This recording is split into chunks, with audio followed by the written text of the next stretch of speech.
काय रे, मुद्दाम करतोस ना? अगं नाही, अगं आई अजिबात नाही. मी फक्त सुवर्णमध्ये काढायचा प्रयत्न करतोय. म्हणजे जनरली सासू सुनेमध्ये अडकलेल्या नवऱ्याचं हेच काम असतं ना, हो की नाही अर्पिता मॅडम?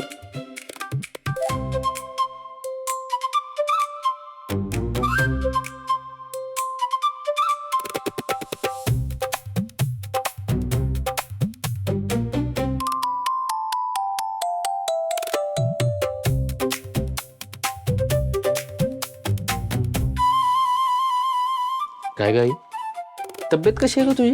मला काय दाढ भरलीये? अगं आम्ही गावाला निघालो होतो तेव्हा चक्कर नव्हती का आली तुला? विसरलीस? आई मला माहितीये तू नाटक करत होतीस. क्लिप कुठे ठेवली याने? शाळेतून यूज ते बघतेच. बाबा बसा ना तुम्ही, बसा. सावकाश. ट्रिप कशी झाली तुमची? उत्तम. देवीचं दर्शन वगैरे झालं ना व्यवस्थित? हो झालं ग, आणि कुंकुमार्चन सुद्धा व्यवस्थित झालं.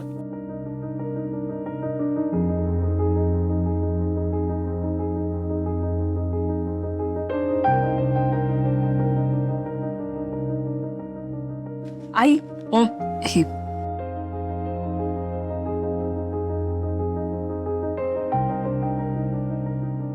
मला का देतेस? अहो आपल्या कुलदेवीचा कृपा प्रसाद आहे. आजींनी सांगितलं होतं आपल्या घरातल्या कर्त्या स्त्रीच्या हाताने देवघरात ठेवायला.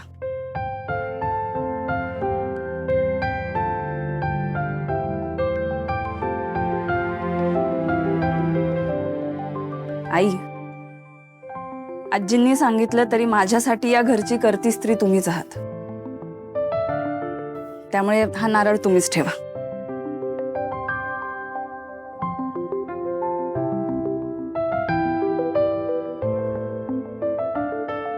मी?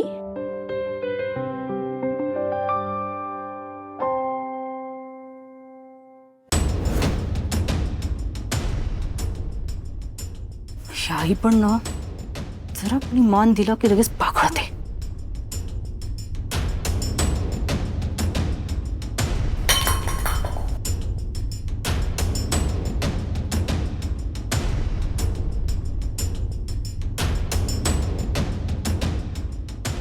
सावकाश. ए, मला काय तुझ्याकडून मान घ्यायची ना हौस आहे ना गरज. आणि हे तू नको सांगू या घरची कर्ती स्त्री कोण आहे ते. आणि इकडे देवासमोर ठेवते.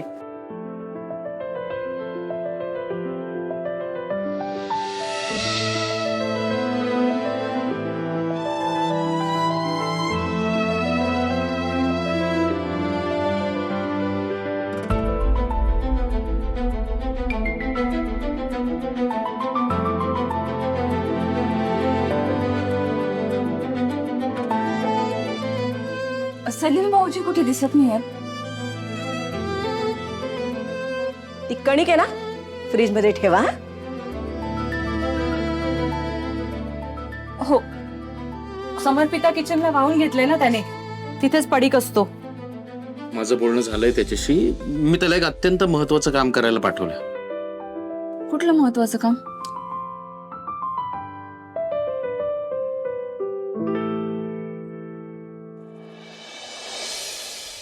कल्याणी सगळं कठीण आहे ग.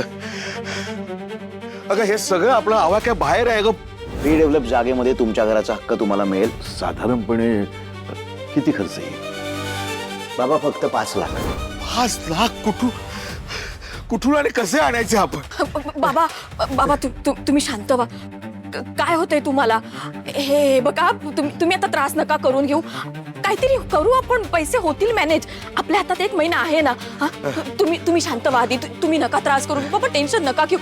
तुम्ही बसता, या इथे बसा बसा. कल्याणी कठीण आहे ग सगळं. मला काही कळत नाही. काय करणार आहोत आपण? 5 लाख कुठून आणि कसे आणायचे आपण?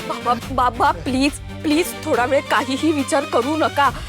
आपण ना आधी घरी जाऊया. हा, तुम्हाला काय होतंय? आपण इथून डॉक्टरकडे जायचं का आधी? नको. तुम्ही शांत व्हा आधी. बाबांनी खूपच टेन्शन घेतलंय. अशा अवस्थेत त्यांना एकटी घरी कशी नेऊ?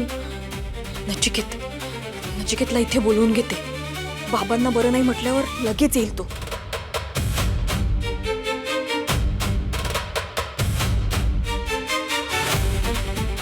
नचिकेत, फोन उचल नचिकेत.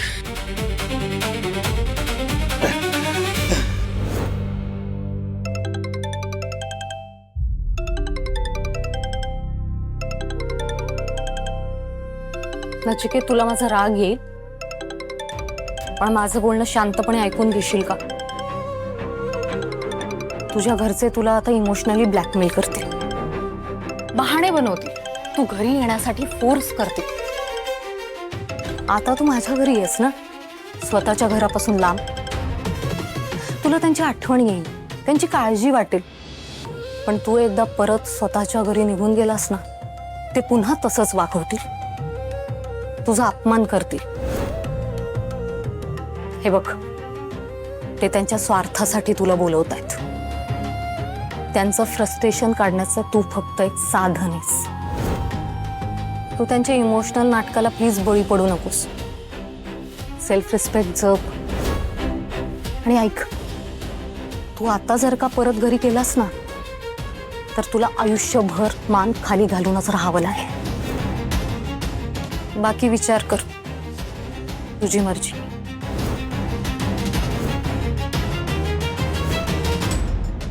अर्पिताची दुखरी नस, तिची बहीण, तिचा बंदोबस्त करायचा आहे मला.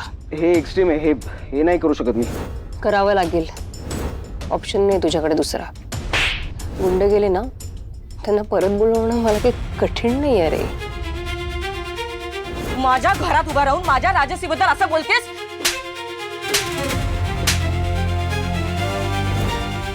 आत्तापासून, या क्षणापासून मी तुला समर्पिता किचन मधून काढून टाकलंय.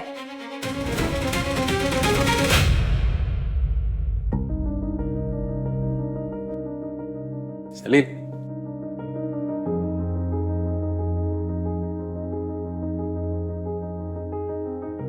सलील. हा, काय रे, कसला विचारत आहेस? काही नाही. सगळं ठीक आहे ना? काही केलं नाही ना परत? काय तेवढंच करतो का मी ब्रो? अहो, अहो नाही, विचारायला लागतं आदनं मधनं.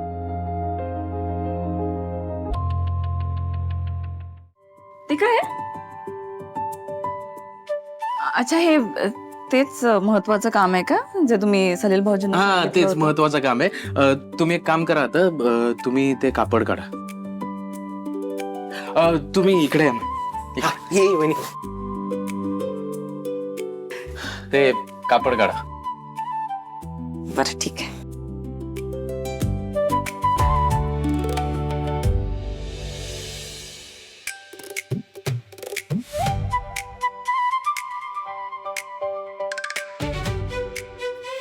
काय आहे? आता तुम्ही एक काम करा, त्या पिन्स आहेत ना खाली, त्या तुम्हाला हव्या असलेल्या कुठल्याही 5-6 शहरांवर पंच करा. का पण? करा करा, तुम्ही करा आधी. बर, ठीक आहे.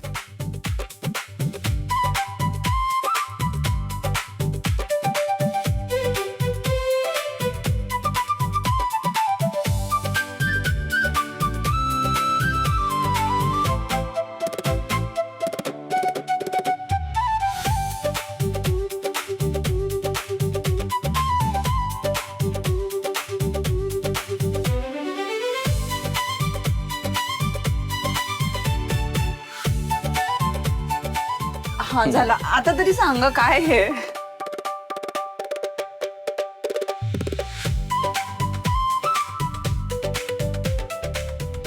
अर्पिता मॅडम, हे आपलं स्वप्न आहे, तुमचं आणि माझं. ते जे दिसतंय ना, मुंबई, तिथे आता आपलं समर्पिता किचन आहे. आणि हळूहळू आपल्याला आपलं समर्पिता किचन या 5-6 ठिकाणी घेऊन जायचं आहे. आपल्या समर्पिता किचनचा प्रवास आणि विस्तार एवढा झाला पाहिजे.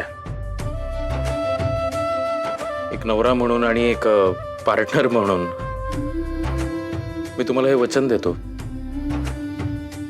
एक दिवस अख्खा महाराष्ट्र आपल्या समर्पिता किचनला नावाने ओळखू लागेल.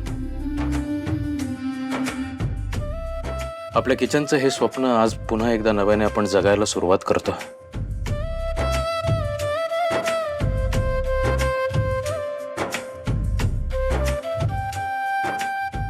एक नवरा म्हणून मी तुम्हाला आज हे वचन देतो.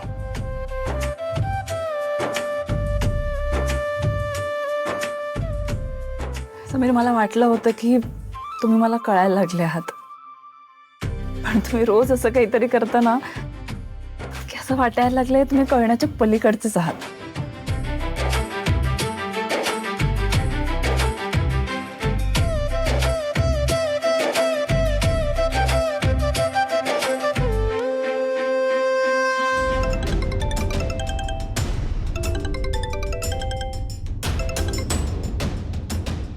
हॅलो. नचिकेत हे बघ, बाबांची तब्येत बिघडली आहे. आम्ही आता कुठे आहोत तुला सांगते. तुला लाईव्ह लोकेशन पाठवते. हा, मी लगेच ये इकडे. त्यांना डॉक्टरकडे न्यावं लागेल. हा, ये लगेच ये इकडे. हा, बाबांच्या तब्येतीचं कारण सांगितलं की नचिकेत सगळा राग, सगळा अपमान विसरून घरी परत येईल असंच वाटलं ना तुला कल्याणी? अरे नाही, करेक्ट नस ओळखलीस तू माझी. आणि एकदा का मी घरी आलो की परत तुम्ही मला वाटेल ते बोलायला मोकळे, तू माझ्यावर वाटेल ते आरोप करायला मोकळी. अरे नचिकेत, ऐक माझं. हे सगळं बोलायची ही वेळ नाहीये. हा नचिकेत, हे बघ, मी आता इथे एकटी आहे. तुझी गरज आहे आता. हा, करेक्ट. तुला आता माझी गरज आहे म्हणून तू मला फोन केलास, नाहीतर एरवी तुझ्यासाठी मी निरुपयोगीच होतो, नाही का? कल्याणी, मी तुझ्या नाटकाला बळी पडणार नाही. मी आत्ताच सांगतो तुला, तुम्ही सगळेजण कसे आहात ना हे बरोबर ओळखलंय आता. तुम्ही सगळ्यांनी एक गोष्ट नीट लक्षात ठेवा, मी तुमच्याशिवाय जगायला शिकतोय, तुम्ही सुद्धा माझ्याशिवाय जगायला शिका. नचिकेत, ऐक. नचिकेत,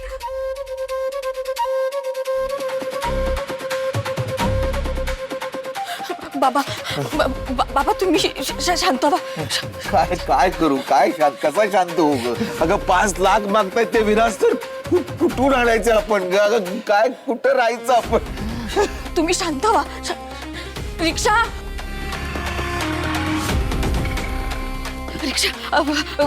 काका, माझ्या बाबांची तब्येत खूप बिघडली. प्लीज नाही म्हणू नका. अलकनंदा जायचंय. Okay madam. थांबा, मी आले लगेच.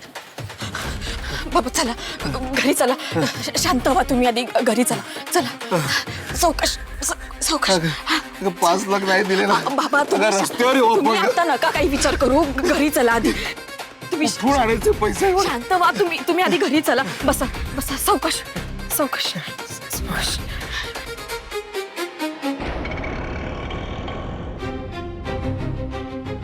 लक्षी, बरोबर बोललीस तू. माझी माफी मागू नाही शकत म्हणून या लेवलला गेलेत माझ्या घरचे. बाबांच्या तब्येतीचं कारण पुढे केलं. नचिकेत साधा आहे, जाऊन जाणार कुठे, जरा त्याला इमोशनल केलं की येईल घरी परत असं वाटलं त्यांना. थँक्स टू यू, तू मला वेळीच सावध केलंस, नाहीतर यांच्या या नाटकाला ना बळी पडलो असतो मी. योग्यच केलंस तू. किती दिवस तुझ्या घरचे असे तुझ्या इमोशन्स बरोबर खेळणार आहेत? एक्झॅक्टली. त्यांनाही कळू दे, नचिकेत म्हणजे खेळणं नाहीये, त्यालाही भावना आहेत, त्यालाही वाईट वाटतं. कमवत नसला म्हणून काय झालं, तोही माणूसच आहे ना.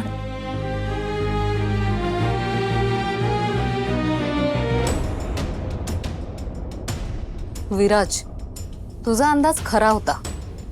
तुझ्या ऑफिसमधून निघाल्यावर त्या लोकांनी नचिकेतला फोन केला आणि तू सांगितल्याप्रमाणे मी माझं काम करेक्ट केलंय.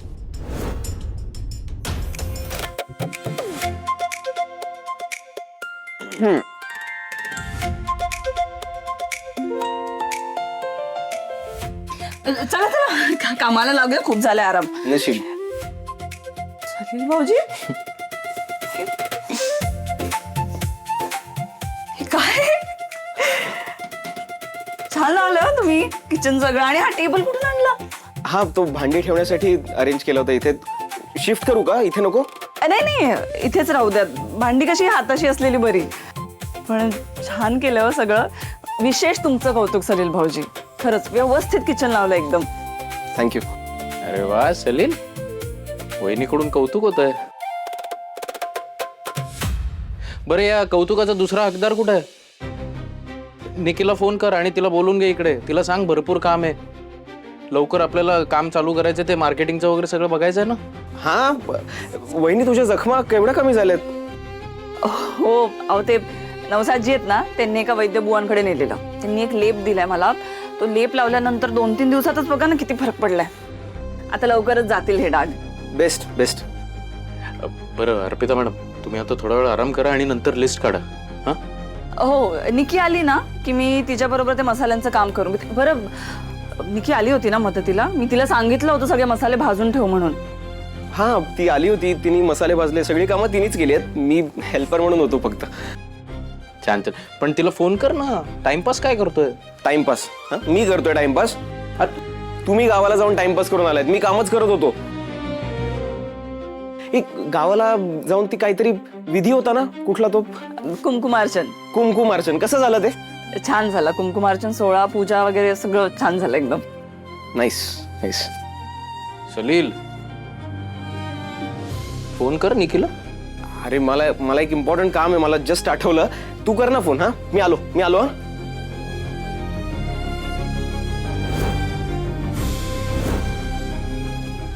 अर्पिता मॅडम, सलील आणि निकीचं काही बिनसलं असेल का? भांडले बिंडले नाहीत ना दोघं?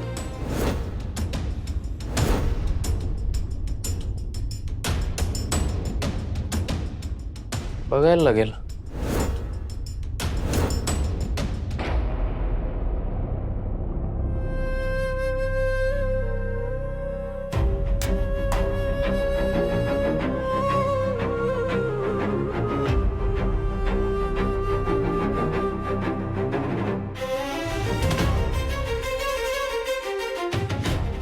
डॉक्टर, नेमकं कशामुळे होतं हे सगळं?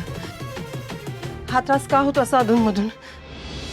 हाय ब्लड प्रेशरचा त्यांना त्रास झालाय. याआधी तुमच्या मोठ्या मुलीच्या लग्नात त्यांना असाच त्रास झाला होता.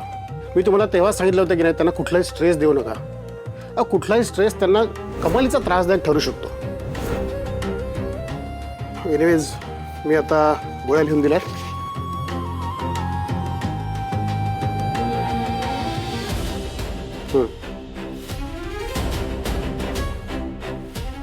त्या वेळेत सुरू करा आणि हां, त्यांना शक्य तितका आराम द्या.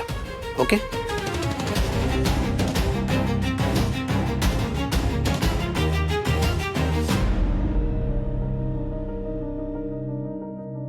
आई, झोप लागली त्यांना.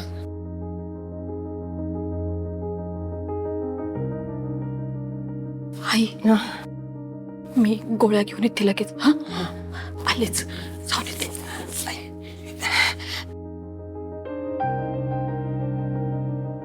आल्यापासून बघते काय झालंय.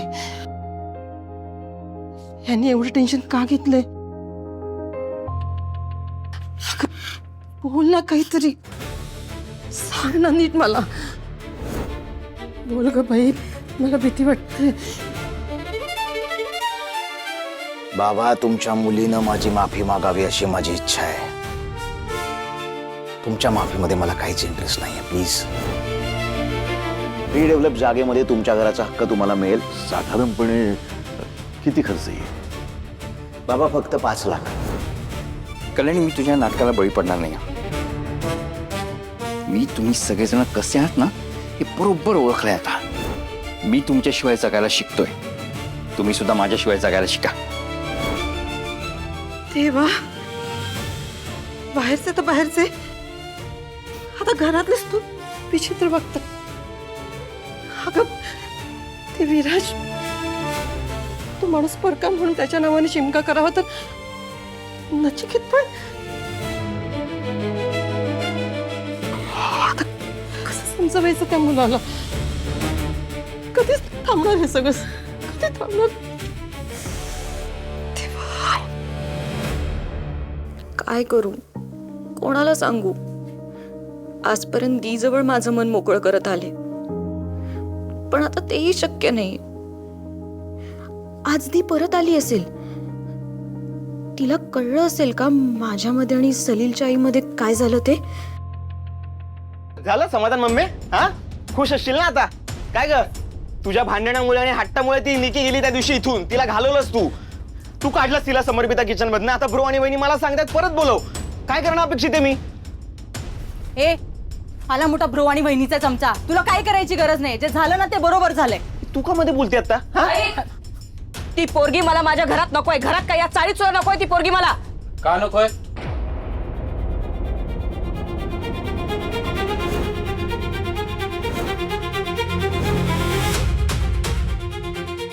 सांग ना का नकोय?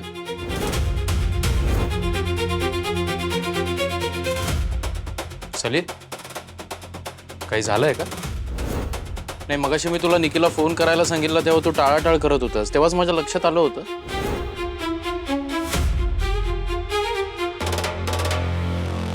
काय घडलंय नेमकं?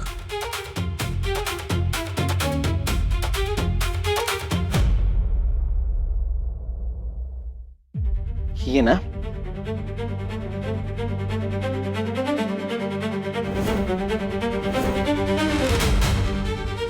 समीरला सांगून मला पैसे देण्यापेक्षा सरळ तुमच्या समीरला मला देऊन टाका. मस्करीत सुद्धा असं बोलण्याची हिंमत करू नकोस हा. समीर जीजू अर्पिता दीचे आणि दीचेच राहणार.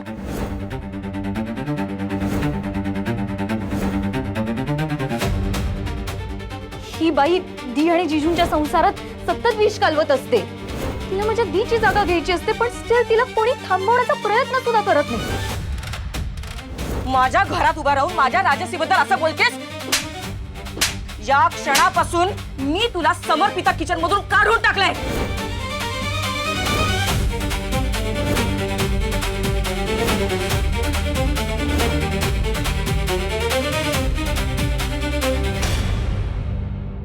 पिता मॅडम,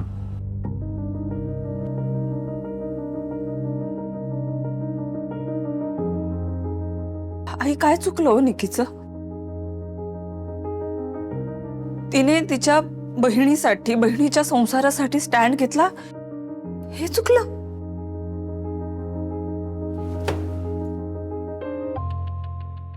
तुझी ती बहीण एक नंबरची आगाऊ आहे.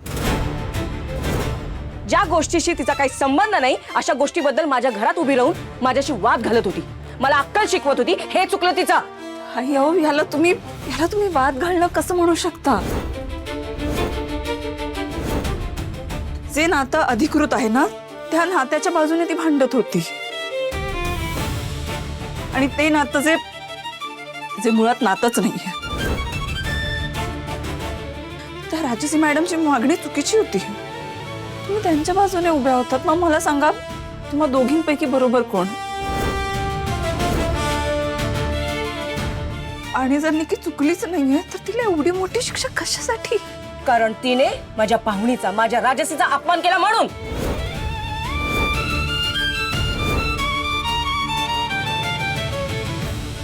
तुमच्या पाहुणीने तुमच्या मुलाच्या लग्नाचा अपमान केला. तुमच्या सुनेचा अपमान केला. पण मी तुला अजूनही माझी सून मानतच नाही.